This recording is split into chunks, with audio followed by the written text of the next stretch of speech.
Hello students, welcome to your channel Forever Concept Classes. How's you all? I hope all of you are fine. Guys, in this video I am going to solve question number 1 of your MCOM assignment subject code MCO05, and this assignment is valid for your June 2020 as well as December 2020 exams. And guys आप लोगों को पता है जो भी जून 2020 के जो exams हैं वो आप लोगों के अभी पोस्टपोन हो चुके हैं. सब आने वाले टाइम में विद इन 1 मंथ और विद इन 2 मंथ आप लोगों के एग्ज़ाम कभी भी हो सकते हैं. एंड इग्नोर ने ऑलरेडी ये ऑफिशियल नोटिफिकेशन के अंदर ये चीज़ इशू किया हुआ है कि ऑलरेडी जब भी एग्ज़ाम्स होंगे उसके जस्ट 15 डेज़ पहले आप लोगों को अनाउंसमेंट वो करेंगे. सो आप लोगों को जस्ट एग्ज़ाम्स के लिए हमेशा प्रिपेयर रहना है, राइट. किसी भी समय आप लोगों के एग्ज़ाम्स जो हो सकते हैं. इस वीडियो के अंदर मैं आपको सोल्यूशन देने के साथ साथ इस क्वेश्चन को एक्सप्लेन भी करूंगा, बिकॉज गाइस ये जो क्वेश्चन है आप लोगों के एग्ज़ाम के पर्पस के लिए भी बहुत ज़्यादा इंपॉर्टेंट है.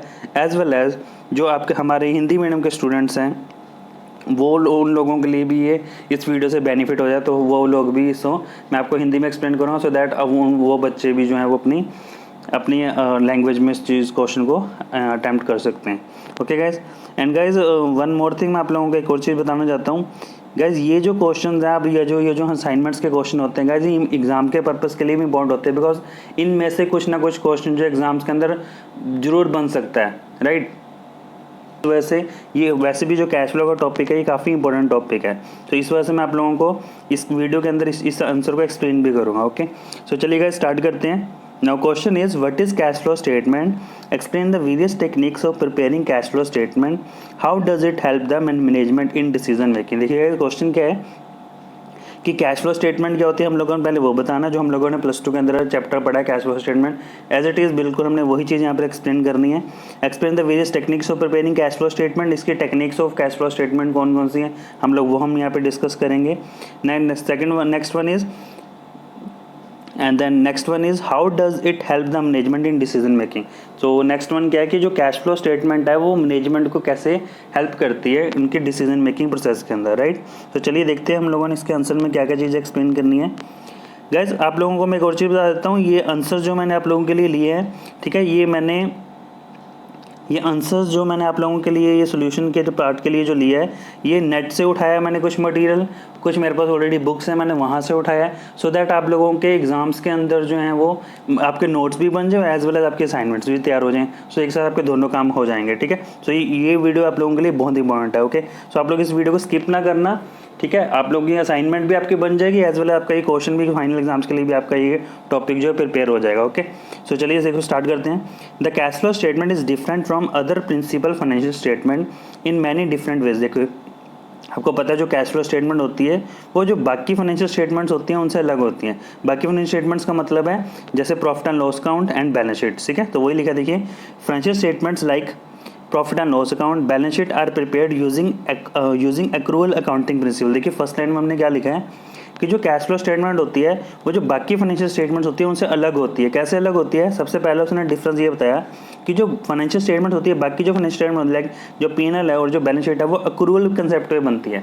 आप लोगों को अक्रूअल कंसेप्ट पता है ना. अक्रूअल कंसेप्ट का मतलब होता है कि अक्रूअल कंसेप्ट के अंदर हम क्या करते हैं, हम जिस अकाउंटिंग पीरियड के अंदर जो भी एक्सपेंसेस या जो भी इनकम ड्यू होगी हम उसको उसी अकाउंटिंग पीरियड की मानते हैं, irrespective of cash transaction. Mean हमने ये चीज़ कंसीडर नहीं करते कि उसके एक्चुअल में कैश रिलाइज या एक्चुअल में हमने कैश की पेमेंट करी है या नहीं करी. बट अगर वो उस अकाउंटिंग पीरियड के अंदर वो जो एक्सपेंस है या जो इनकम अगर वो ड्यू हो जाती है तो हम लोग उसको उसी अकाउंटिंग पीरियड का मानते हैं, राइट. बट कैश बेसिस के अंदर क्या होता है, कैश बेसिस के अंदर हम उसको इनकम किसी अकाउंटिंग पीरियड की इनकम उसको उस इनकम तभी मानेंगे जब एक्चुअल में उसकी जो कैश की रिसीट है वो हमें मिल जाती है. जैसे अगर हमने जैसे हमने सेल करी है, कैश सेल करी है तो कैश सेल तो हमें उसी अकाउंटिंग पीरियड में मिलेंगे. लेकिन अगर हमने क्रेडिट सेल करी है तो क्रेडिट सेल जो होगी अगर अक्रूवल कंसेप्ट है तो जिस पीरियड के अंदर सेल हुई है क्रेडिट सेल उसको उसी पीरियड की इनकम मान लेंगे. लेकिन अगर कैश बेसिस पर चलेंगे तो वो जो क्रेडिट सेल का जो अमाउंट जब रिलाइज हो रहा है अगर नेक्स्ट ईयर रिलाइज हो रहा है तो उसकी जो इनकम है वो नेक्स्ट ईयर ही हम कंसीडर करते हैं. So this is cash basis and accrual basis जो है वो हमारा जो नॉर्मल P&L हम बैलेंस शीट में आते हैं वो हमारा अक्रूवल बेसिस पे बनता है. ओके, आई होप आपको ये समझ आ गया. चलिए फटाफट अब इसकी एक्सप्लेनेशन देख लेते हैं हम लोगों ने क्या क्या कैसे इसको एक्सप्लेन करना है. So for example when a firm sell its product, it is assumed that profit is realized. It is assumed as a going concern. The firm will eventually realize its profit. So guys देखिए यहाँ पर हम लोगों ने क्या पढ़ रहा है. Similarly the expensive incurred against the sales are assumed to have incurred और paid irrespective of the fact whether cash is paid और not. In the same way कहते हैं उसी तरह से एक्सपेंसेस की बात होगी, ठीक है, कि एक्सपेंसेस भी जिस पीरियड के अंदर वो एक्चुअल में पेमेंट करते हैं वहाँ पे मानने जाना चाहिए according to cash basis. But accrual concept में क्या होता है, जिस पीरियड के अंदर वो ड्यू हो गए, चाहे हमने पेमेंट करी चाहे नहीं करी, वो उसी पीरियड के माने जाते हैं. So interest expenses are charge against profit, तो it is an outcome of financing decision. ठीक है, आपको पता है कि जो इंटरेस्ट का एक्सपेंस होता है वो कैश फ्लो के अंदर तो फाइनेंसिंग उसमें जाता है, बट जब हम पीएनएल बनाते हैं या अक्रूवल कंसेप्ट के अकॉर्डिंग जब स्टेटमेंट बनाते हैं तो वहाँ पर हम उसको चार्ज अगेंस्ट प्रॉफिट ही लेते हैं. मीन्स पीएनएल के अंदर हम उसको शो कर देते हैं, उसको पीएनएल में राइट ऑफ कर देते हैं.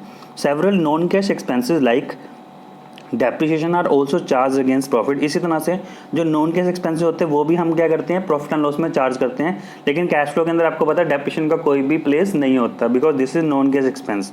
सो on the other hand cash flow statement is prepared on the principle for cash accounting concept. ठीक है, आगे वही बात कि जो कैश फ्लो होता है वो किस पे बेसिस पे बनता है, वो कैश अकाउंटिंग कंसेप्ट के ऊपर बनता है या कैश बेसिस कंसेप्ट के ऊपर बनता है. And it is simply a summary of cash book classified under 3 heading.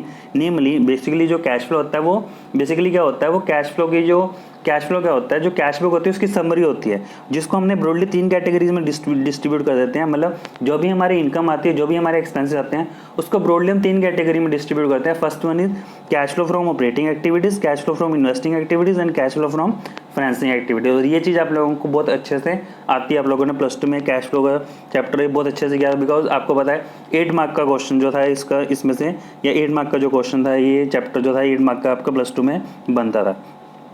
चलिए गाइस चलते हैं आगे next. So in a broad context the cash flow from operating activities culls out all profit and loss entries of cash book like sales, material, wages, etc. and summarize the same. So cash flow from investing activities summarize all the asset side entries like purchase of fixed asset, sale of fixed asset, etc. of the cash book. Finally, the cash flow from financing activities summarize all the liability side entries like borrowing, repayment, fresh equity, etc. of the cash book. तो ये भी चीज़ आपको आती है बहुत अच्छे से कि हमारा इन्वेस्टिंग में क्या आता है, ऑपरेटिंग में क्या आता है और फाइनेंसिंग में क्या आता है. ठीक है, तो ये चीज़ आप लोगों को एक्सप्लेन करने की जरूरत नहीं है. चलिए गाइस आगे चलते हैं. तो ये तो हो गया हमारे पास. अब देखिए हमें क्वेश्चन के अंदर वो क्या पूछा था, ये तो हमने एक्सप्लेन कर दिया what is cash flow statement. Next आप लोगों ने हमने आंसर देना है explain the various techniques of preparing cash flow statement. अब हम लोग क्या करेंगे, इसकी टेक्निक्स को करेंगे. अब आपको पता है हम लोगों ने +1 में भी किया था, +2 में किया था ये चीज़. अब आप लोगों को पता है आप लोगों ने +2 में भी ये चीज़ किया था कि हमारे जो कैश फ्लो होते हैं उसके हमारे 2 कंसेप्ट होते हैं. First one is direct method and second one is indirect method. So guys यही चीज़ यहाँ पे हम लोगों ने देखा क्या करना है. सबसे पहले हम यहाँ पे एक्सप्लेन करेंगे इनडायरेक्ट मेथड, उसके बाद हम चलेंगे डायरेक्ट मेथड के ऊपर. सो इनडायरेक्ट मेथड जो हम लोगों ने आप लोगों ने +2 के अंदर भी हम लोग स्टूडेंट्स को मैं आप स्टूडेंट्स को भी करवाता हूँ. ठीक है, जो हमारे CBSE के अंदर +2 में भी है. और डायरेक्ट मेथड जो आप लोगों के सिलेबस में अब है नहीं, तो ये कट चुका है. सो पहले मैं आपको इनडायरेक्ट कराता हूँ जो चीज़ आपको पता है, फिर हम चलेंगे डायरेक्ट मेथड के अंदर, वो मैं आपको समझाऊंगा. तो चलिए देखिए इनडायरेक्ट मेथड में क्या होता है. सबसे पहले cash flow from operating activities हम जो कैलकुलेट करते हैं तो कैसे होता है स्टार्ट. सबसे पहले हम नेट प्रॉफिट लेते हैं, net profit before tax and extraordinary item. Then adjustment करते हैं, एडजस्टमेंट फॉर नॉन क्या है, non operating item that is depreciation, foreign exchange, investment. उसके बाद हमारे पास ऑपरेटिंग प्रॉफिट आता है before working capital changes. And after that हम लोग यहाँ पे एडजस्टमेंट करते हैं. ठीक है, एडजस्टमेंट हम करेंगे. एडजस्टमेंट किस चीज़ की करते हैं, वर्किंग कैपिटल की, that is current asset and current liabilities की. ठीक है, so trade and other receivables, inventory, trade payables. ठीक है, तो ये चीज़ आप लोगों को पता है, जो इंक्रीज इन करंट एसेट होता है और डिक्रीज इन करंट लायबिलिटीज़ या डिक्रीज इन करंट एसेट होता है, तो ये प्लस होता है माइनस होता है. ये कंसेप्ट आपको ऑलरेडी पता है. इन केस अगर स्टिल गाइस आप लोगों को डाउट है तो इसके ऊपर भी अगर आप लोग सेपरेट वीडियो बनाना चाहते हो कैश फ्लो के लिए, रिवीजन के पर्पज़ के लिए, तो आप लोग कमेंट सेक्शन में मेंशन करना. मैं आप लोगों के लिए कैश फ्लो के ऊपर एक पूरा कंसेप्ट के ऊपर एक वीडियो भी आप लोगों के लिए डेफिनेटली एक प्रिपेयर करूँगा. ओके गाइस, तो चलिए स्टार्ट करते हैं आगे नेक्स्ट वन. तो सबसे पहले हम एडजस्टमेंट करेंगे यहाँ पे increase in current asset, decrease in current asset. इस तरह से increase in current liability, decrease in current liability का वो हम एडजस्टमेंट करेंगे यहाँ पे. आफ्टर दैट हमारे पास ये आएगा कैश जनरेटेड फ्रॉम ऑपरेशन, और उसमें से हम माइनस करेंगे interest paid, direct tax paid, जो भी हमारे पास ये होगा हम इसको माइनस करेंगे. देन हमारे पास ये आएगा cash flow from extraordinary item. Then extraordinary item जो भी होगी हम उसको ऐड या लेस करेंगे, जो भी हमें क्वेश्चन में गिवन होगा. ठीक है, सो उसके बाद हम यहाँ पे हमारे पास cash flow from cash flow और कैश यूज्ड, अगर नेगेटिव आता तो कैश यूज्ड आ जाता है, और अगर पॉजिटिव आता तो हमारा cash flow from operating activities आ जाता है, राइट। ये हो गया हमारा cash flow from operating activities calculate करने का परफॉर्मा, ठीक है, जो हम लोगों को पूछा हुआ था। बट ये हमने परफॉर्मा करा इन इंटरेक्ट मेथड, ठीक है, ये हमारा इंटरेक्ट मेथड से है। इसके बाद हम लोग करेंगे cash flow from investing activities. ये आपको पता है इन्वेस्टिंग एक्टिविटीज़ में क्या आता है, जो भी हम लोगों ने इन्वेस्टमेंट मीन जो भी हम लोगों ने इन्वेस्टमेंट करी है, या जो भी हम लोगों ने एसेट्स परचेज करी है, या उन एसेट्स के ऊपर जो भी रिटर्न आया, तो वो सब कुछ कहाँ पर आता है, हमारी इन्वेस्टिंग एक्टिविटीज़ में आता है। सो ठीक है, तो वही चीज़ सब कुछ आया। देखो, purchase of fix asset, sale of fix asset, acquisition of companies, purchase of investment, sale of investment, interest received on investment, dividend received, तो ये सब कुछ हमारा कहाँ पर आएगा, इन्वेस्टिंग एक्टिविटीज़ में आएगा, राइट। उसके बाद है गाइस हमारे पास cash flow from financing activities. And financing activities में क्या आता है, प्रोसीड्स फ्रॉम फाइनेंसिंग एक्टिविटीज़ में आपको पता है जो भी हम लोगों ने लोन लिया है, ठीक है, लोन का जो पैसा होता है वो जो हम लोगों ने लोन लिया है, या जो हमने लोन की रीपेमेंट करी है, या डिबेंचर इशू करे हैं, शेयर इशू करा है, तो वो जो भी इनफ्लो आ रहा है, जो भी कैश हमारे पास आ रहा है, जो भी पैसा आ रहा है, उसको हम ऐड करते हैं। और जो भी हमारा आउटफ्लो जा रहा है, या उसके ऊपर जो भी हम लोगों ने रिटर्न हम पे कर रहे हैं, लाइक हम इंटरेस्ट पे कर रहे हैं, डिविडेंड पे कर रहे हैं, वो सभी हमारा फाइनेंसिंग एक्टिविटी में आता है, राइट। तो वही चीज़ हम लोगों ने यहाँ पे देखो लिखा है परफॉर्मा में, proceeds from issue of share capital, proceeds from long term borrowing, repayment of financial lease liabilities, dividend paid. So हमारे पास ये नेट कैश यूज और net cash flow from financing activities आ जाएगा। फिर उसके बाद हम लोग क्या करते हैं guys, net increase in cash and cash equivalent निकालते हैं। वो हम कैसे करते हैं, जो ABC मीन जो हमारा cash flow from operating, cash flow from investing and cash flow from financing, हम इन तीनों को क्या करते हैं, प्लस कर देते हैं, और तो हमारे पास ये net increase in cash and cash equivalent आ जाता है, राइट। सो ये हमारा हो गया इनडायरेक्ट मेथड। अब हम चलते हैं गाइस डायरेक्ट मेथड के ऊपर। अब देखिए डायरेक्ट मेथड क्या होता है, इसको थोड़ा सा ध्यान से देखिएगा। ये चीज़ आप लोगों ने +2 में भी नहीं करी है, ठीक है। जिन बच्चों ने ऑलरेडी काफ़ी टाइम पहले +2 पास करी है, तो वहाँ पर तो डायरेक्ट मेथड था। अब उसके बाद अब लास्ट 4-5 सालों से हमारा जो डायरेक्ट मेथड है +2 से अब कट चुका है, आउट ऑफ सिलेबस है ये। सो देखिए डायरेक्ट मेथड में क्या क्या आएगा हमारे पास। सबसे पहले हम लोग लिखते हैं यहाँ पे cash flow from operating activities. अब देखिए ऑपरेटिंग एक्टिविटीज़ क्या होता है, जो बिजनेस का मेन काम है, जो बिजनेस का मेन ऑपरेशन है, राइट। सो इसके अंदर हमारा बिजनेस का मेन ऑपरेशन क्या होता है, जो भी हम सेल करते हैं, जो सेल से पैसा आ रहा है, वो सब हमारा, या बिजनेस को ऑपरेट करने के लिए जो भी हम खर्चे करते हैं, वो सभी हमारे यहाँ पे cash flow from operating activities में आएगा, राइट। वो सब बिजनेस का मेन ऑपरेशन है। तो वही चीज़ हम देखेंगे, यहाँ पे लिखेंगे तो कैश रिसीव फ्रॉम कस्टमर्स, देखा जो हम लोगों ने सेल्स करी है उसका पैसा आएगा यहाँ पे, less cash paid to supplier and other operating expenses, ठीक है। हम लोग माइनस क्या करेंगे, ऑपरेटिंग एक्सपेंसेस आप लोगों को पता है, जो भी सैलरी हो गया या बिजनेस का जो भी एक्सपेंस हो गया, ठीक है, जो बिजनेस का ऑपरेटिंग एक्सपेंस है वो सब यहाँ पर आएगा, एज वेल एज जो भी हम लोगों ने परचेजेस करी हैं, ठीक है, तो वो सब हमारे पास यहाँ पर आता है, तो ये ऑपरेटिंग के अंदर आएगा, ठीक है। तो हमारे पास ये कैश रिसीव फ्रॉम कस्टमर, इसमें से माइनस कर देंगे जो भी हम लोगों ने कैश पे करा for purchase of the goods और फॉर अदर ऑपरेटिंग एक्सपेंसिव। तो जैसे हम इसको माइनस करेंगे, यहाँ पर हमारे पास कैश जनरेटेड फ्रॉम ऑपरेशन आएगा। उसके बाद हम लोग क्या करेंगे, उसमें से माइनस करेंगे interest paid, income tax paid, जो भी हम लोगों का टैक्स पेड होता है, ठीक है। इंटरेस्ट पेड छोड़िए आप, इनकम टैक्स पेड हमारा आएगा। तो हमारे पास ये cash flow from operating activities before extra ordinary item and than less, ये ऐड करेंगे एक्स्ट्रा ऑर्डिनरी आइटम जो भी हमें क्वेश्चन में गिवन होगा। तो हमारे पास ये cash flow from operating activities यहाँ पर हमारा डायरेक्ट मेथड से आ जाता है, राइट। तो डायरेक्ट मेथड जो है देखा जाए तो गाइस बहुत ही ज़्यादा ईजी है, एज वेल एज इंपॉर्टेंट भी है आप लोगों के एग्जाम के पर्पज़ के लिए। उसके बाद guys investing activities and cash flow from financing activities, ये हमारा एज इट इज़ सेम है, जैसे हम लोगों ने यहाँ पर किया था इनडायरेक्ट मेथड के अंदर किया था, सेम हमारा जो है डायरेक्ट मेथड के अंदर है। So I am not going to explain this thing, okay guys. So ये तो हो गया हमारा परफॉर्मा। उसके बाद हम लोगों ने यहाँ पे जो थर्ड चीज़ हम लोगों ने यहाँ पे आंसर करना है, दैट इज़ इंपॉर्टेंस। सो अब हम यहाँ पे बताएंगे व्हाट इज़ द इंपॉर्टेंस और use of cash flow statement for the management. तो देखिए cash flow statement is very useful to the financial management. It is used as a tool for financial analysis for short-term planning. The preparation of cash flow statement has several uses.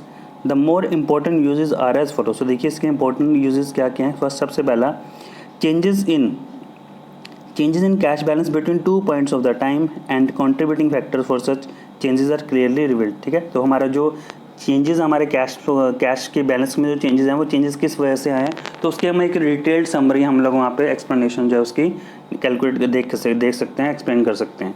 Next one is the cash flow statement explain the reason for, ये और किन किन चीज़ों का reason explain करते हैं। The presence of very low cash balance in spite of huge operating profit, अगर हमारे पास प्रॉफिट्स बहुत ज़्यादा है बट फिर भी हमारे कैश बैलेंस जो है वो बहुत कम रहता है, तो उसका रीज़न फाइंड करने के लिए अगर हम कैश फ्लो स्टेटमेंट चेक करें तो हम लोग वहाँ पे उसका जो इसका रीज़न है वो हम इसका देख सकते हैं। Next one is the presence of higher cash balance in spite of very low level of profit, अगर प्रॉफिट्स बहुत कम है बट हमारे पास जो है वो कैश बैलेंस बहुत ज़्यादा हो रहा है, तो इसका क्या रीज़न है वो हम रीज़न फाइंड आउट करने के लिए भी हम कैश फ्लो स्टेटमेंट से हम उसके रीज़न जो है फाइंड आउट कर सकते हैं। Third one is projected cash flow statement help the management in short term planning and several other ways like, so जो कैश फ्लो स्टेटमेंट होती है वो और भी कैसे कैसे हेल्प करती है मैनेजमेंट के लिए। Determination of additional cash requirement during a given period of making a timely arrangement, so एक तो ये हेल्प करती है डिटरमिन करने के लिए additional cash requirement during a given period of and making timely arrangement, ठीक है। अगर हम कैश फ्लो स्टेटमेंट हम बनाते हैं तो हमें एक आइडिया रहता है कि हमारे बिजनेस के अंदर कैश जो है वो इन फ्यूचर जो है कितना कैश हमारे पास मेंटेन होगा, और अगर हमें और जरूरत पड़ी है तो हम और कहाँ से उसका कैश जो है वो अरेंज कर सकते हैं। Next one is identification of the size of surplus and the time for which such surplus funds are likely to be available, ठीक है। वही चीज़ आ गई गाइस कि size of surplus and at the time for which such surplus funds are likely to be available, कि हमारे पास कितना पैसा इन फ्यूचर बच सकता है और अगर हमें इन फ्यूचर जो है वो उस पैसे को हम कैसे कैसे यूज़ कर सकते हैं, ठीक है।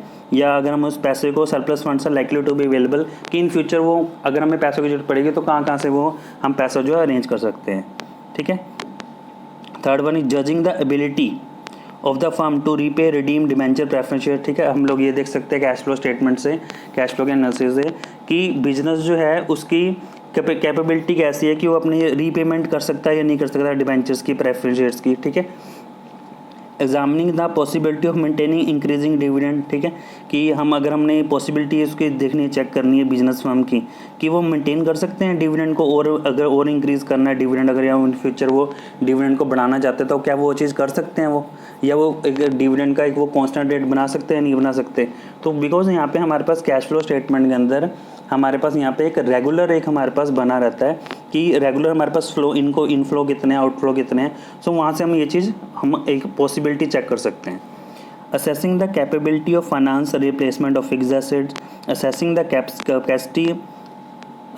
Capacity of the firm to finance expansion, हम लोग और लोन लेना चाहते हैं तो लोन लें या ना लें।